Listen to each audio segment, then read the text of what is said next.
Hi everyone. So because this unit has a lot of steps, I wanted to create a video for this lesson and probably for the lessons going forward.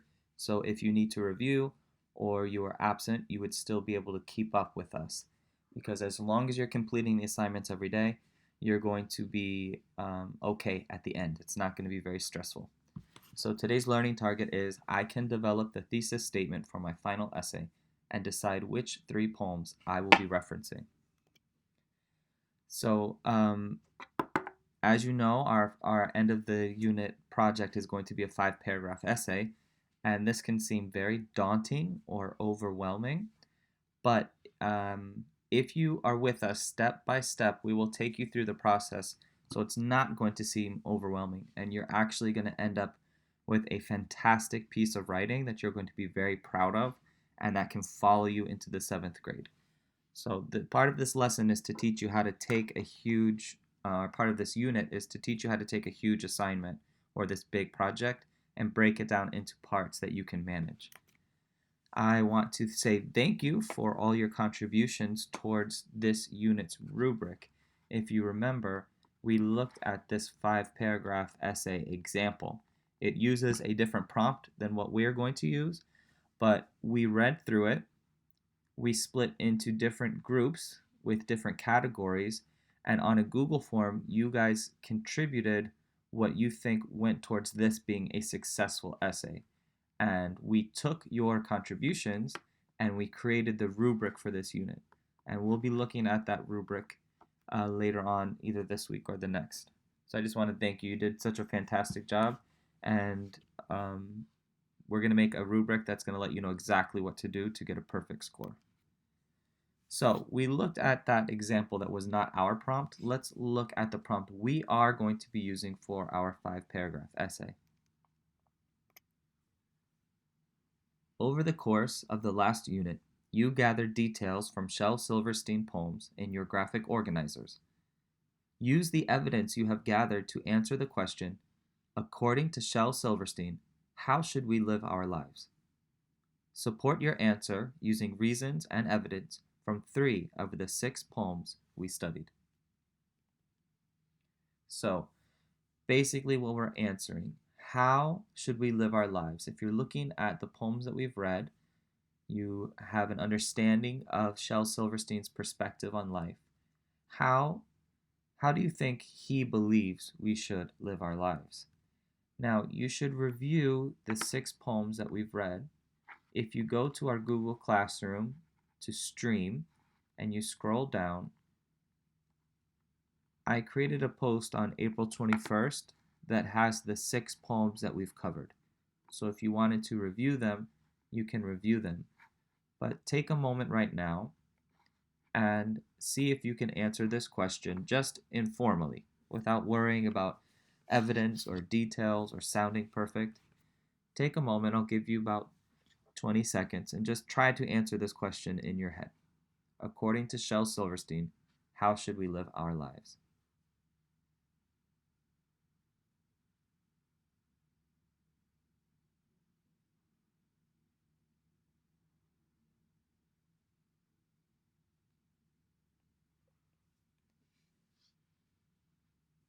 So the answer that you've just given to yourself, this informal answer, is going to be the basis of all the work we're doing this unit.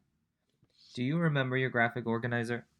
This is going to be very useful for you, and actually if you filled it out, you remember we said that it was very important that you complete this thoroughly.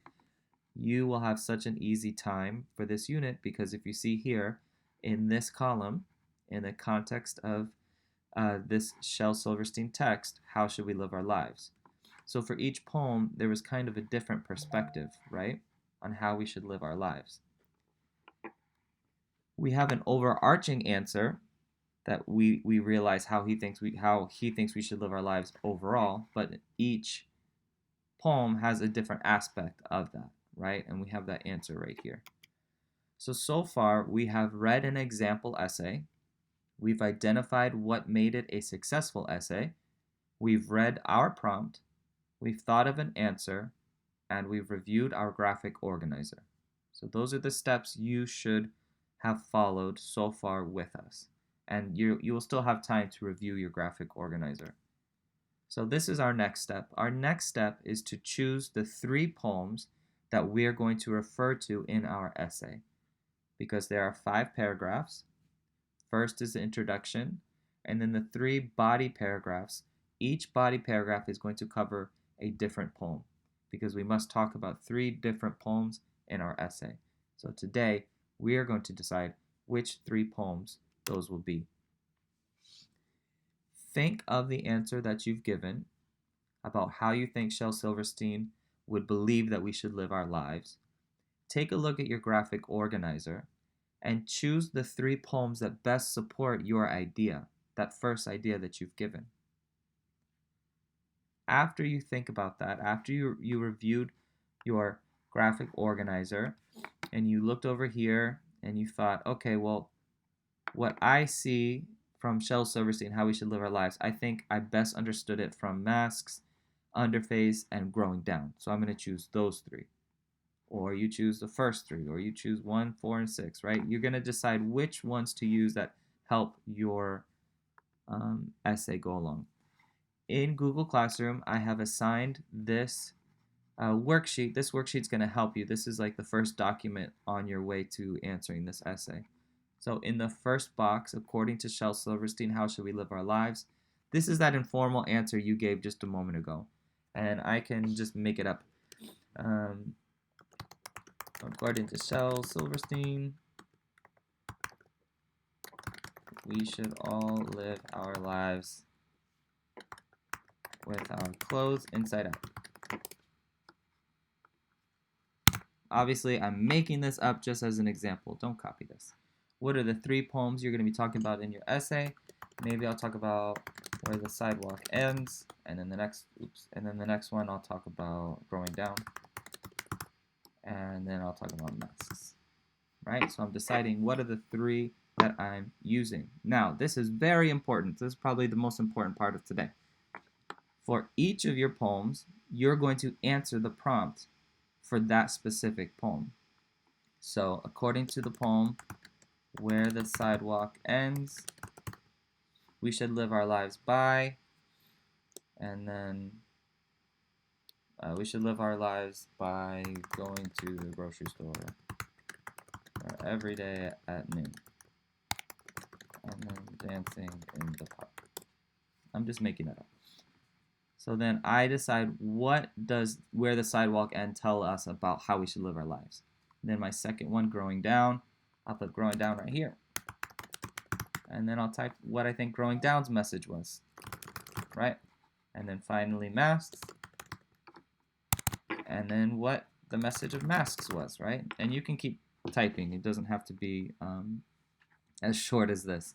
Now, you do not have to worry about details right now. Don't worry about evidence or details. I just want an answer from what you've read from the poems. All right, so you're giving one general answer, how you think Silverstein believes we should live our lives, and then you're giving specific answers per each of the 3 poems that you've chosen to work with. Okay? Let's see if that's too confusing. So this is what we've done so far. We read the example essay. We identified what made it successful for our rubric. We read our prompt. We thought of an answer. We reviewed our graphic organizer. Then we chose 3 poems that we will use in our essay.